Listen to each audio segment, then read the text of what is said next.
Hey everybody, this is Joe's Premium Firewood, bringing you another monthly inventory video as today is August 1st, 2023. Let's get started. All right, over here, this is gonna be my summer camp firewood area for next year. What I've got here is approximately a Joe cord of a mix of cherry and box elder. Not happy about the box elder, but that's what he had. And then there's some maple in there, so if somebody gets all that, I can let it go as campfire wood. Like I say, there's a Joe cord just like what's in my truck, same amount of wood. People say, oh, that's just a face cord. No, it's more than a face cord. It's halfway between a half cord and a face cord. All right, let's go over here. Got to go for a little walk. We're going to go over to my brother's storage area, the king of firewood, self-proclaimed. But right here, this is a pile of boiler wood that I got. These are my big ugly pieces that I can't turn into premium firewood. For one reason or another, they're rejected. They go over here, and the boiler wood people just love it. Now over here, this is where my brother sells his wood, the king of firewood, and you can see he's expanding to his business. He is starting to take over the driveway. I'm usually his #1 customer, but I don't like how he's storing it here. I also don't like limb wood that's cut green. I can take ash limb wood. That's okay, you know, but he's got box elder in there too. And he just buried his oak in there, which I do buy that. So, but it's all cut different lengths. That's another thing I don't like. He wants to go and expand on his business and just, you know, sell directly to customers instead of having me buy from him. I'm like, go for it. It took me 12 years to get to where I've got enough customers that I don't even need new customers. So I get calls. So I showed him how to use Facebook Marketplace. He hasn't got any calls yet. Now he wants to drop his price and me to buy from him again. So I'm going to have to negotiate with that. But I'll show you what I'm thinking about doing. Because as you can see, his pile in here, he's got big ugly pieces in there. And then he's got wood that's just for my mom, grandma wood. But right here, he actually came across some decent rounds. And he actually cut them around 16 inches. You know, and I told him I would sort through these. Get the ones that aren't too long. Like, I think that one's probably too long. Get the ones that aren't too long. And I would buy some of this, but that cherry's too long. That's too short. You know, there's some maple in here. So I would have to sort through it if I would buy from him. But I'll show you where I'll buy from him at. And then he's got some pieces over here. And that's guard cat Judah. She's looking for chipmunks there. Colleen and Frank and Patty, if you're watching. So that's his stack. And like I say, I don't want the limb wood and you know, some of that oak that won't dry like he's got. So I don't want it. And if you're going to be a supplier of JPF, you better be making premium firewood like this right here.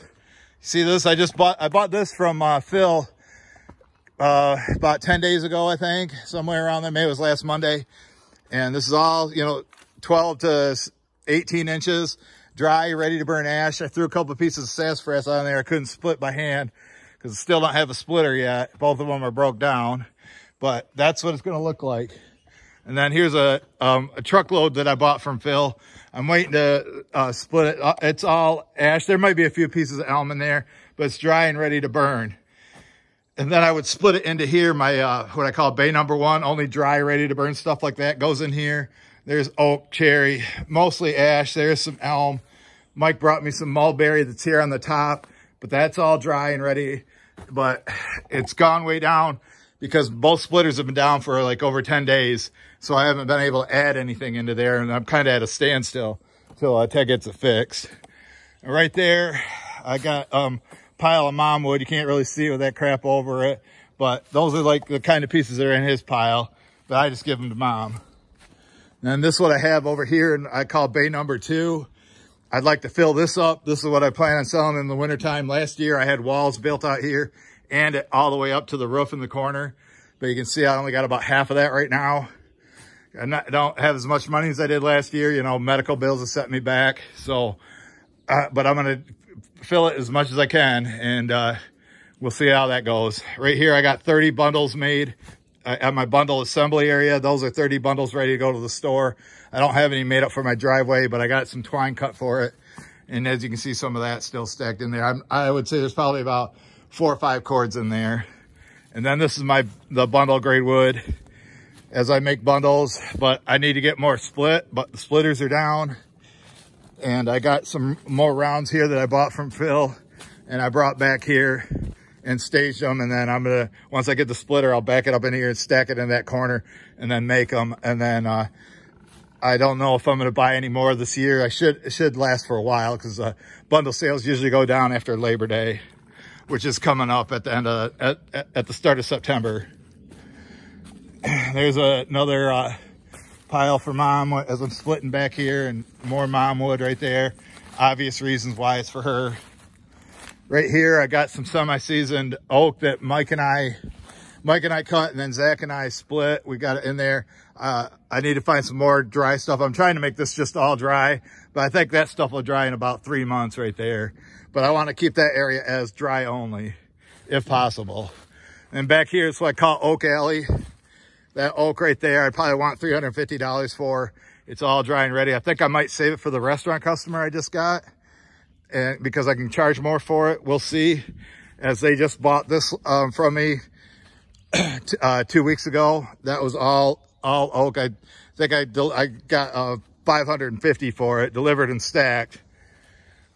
This right here is oak that Mike and I split, semi-seasoned. Or Mike and I cut, Zach and I split this whole pile. I would say by January that stuff will be ready. It was a little bit wetter than the stuff that's over there. This oak's all ready to go, and I'll probably save it for the restaurant too. Then I have a customer that likes oak. I think I'll let him buy this one off me, and I'll show you the other one. Now I had white oak right here. I got an order in from white oak from my suppliers. As soon as they could find semi-seasoned or dry would be better, and then I would stack it, make a half cord in there, and save it for the restaurant. And then back here, the guy that always buys oak from me every summer. In fact, he should be calling me anytime, or I might call him first, just say you better come get it before the restaurant does. That's all oak right there. I think I'm going to sell him that stack right there, and this stack, which is split last summer, but I think it still needs time to dry. I'm going to sell all 3 of those to him for $500, and he picks it up, and I'm sure he'll go for it. So now we got to make our way back. I got to take you down in our driveway, but before I do that, this is my cherry storage area here on the side of the barn. Here's some cherry that I got from, I think Mike brought that to me. My brother and I split most of that and stacked it right there, and I think that stuff will dry fairly quick. And I would say there's at least 4 face cords along here, along the barn. That's the oldest stuff, but I bet you this stuff's drier. I mean, just look at it. Tell me that's not dry. This stuff's been here. Mike split it, I think, in February or March, maybe April. So it usually takes about 6 months for it to dry out here. But so I'm kind of waiting on this. But this is going to be my cherry storage area. There's the guard cat down there looking. And I can't count this as inventory because it's going out and putting $200 in my pocket. So I think Katniss will probably, or Katniss, but Judah will probably take off when I start the motor. Oh, there she goes right now. There she goes, Colleen. Can you see her, Colleen, still? All right, anyway, let's check out how many miles I got on this. Fire it right up. Running good. There's your mileage. So, it's still under 200. And I haven't had to have repairs on it done lately. So now we got to go down to my driveway storage area, and then I'm going to go and deliver this wood. But right here, this is another area that I'm going to make for summer campfire wood once I fill these dock sections. Now my brother could, you know, since the quality doesn't have to be as high on these, so my brother can handle it, because you can see some of this is cut too short or too long, but that's mostly silver maple there. There is a little bit of box elder in there that I got. So that'll be for next summer. And like I say, I want to fill that up, and then it should dry there. It'd be easier to split there and load and stack there than up by the barn. But anyway, right here we got some boiler with a big piece of oak there, and then some cherry, long cut stuff, cherry on the top, and some mystery wood that Mike brought. I think it's some sort of elm, and that's just cut too long, so I said I'm not gonna mess with cutting it in half or to try to turn it into regular firewood. Over there is my driveway self-service stand, and haven't sold any there since around I think the week like a week after the 4th. I'm back here. I'm gonna call this Hickory Haven, because this is where I got my hickory, but I'm kind of low on it.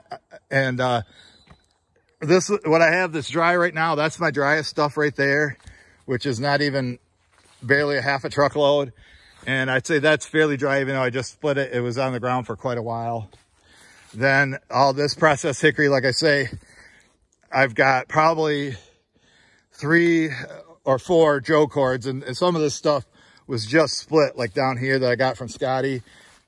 That stuff's fairly dry, so I'll basically sell that and that stuff that's over there first, and then I'll have to tap into this and work my way down. And then but I haven't got it filled up yet, which I need to get this filled up. That down here, this is some long cut stuff that's been split and stacked. It came here and it was already dry, and it's been here since April of 2022.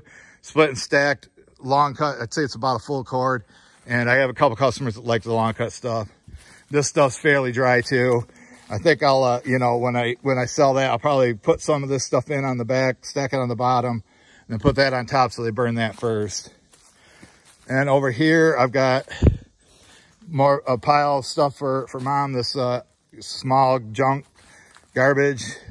And then this is some boiler wood right here. I didn't feel like moving it. I'm just going to leave it down here.